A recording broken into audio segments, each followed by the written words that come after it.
Welcome to Inside e-learning course. I'm Fiaz Abbas, and in this video we are going to talk about themes.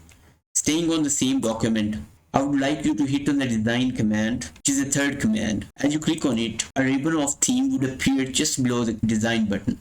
On the left upper corner, there is a theme button. When you click on it, you will get multiple pre-formatted, pre-built Microsoft Word themes. You can choose any theme you are wishing. There you go.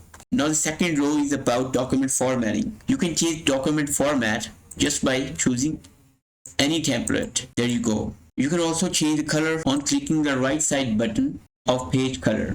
When you click on it, you can apply any color you want to, like this. You can apply border if you want to. Click on page borders like this. You can apply page border if you want to. Just click on page border. When you click on it, choose your specification and apply it. There you go. We have got border encircling the document. Have some patience, we will talk about all these features in the advanced course. While now I would like you to click on theme button and move on. In the next lecture we will talk about the functions of margins. There you go.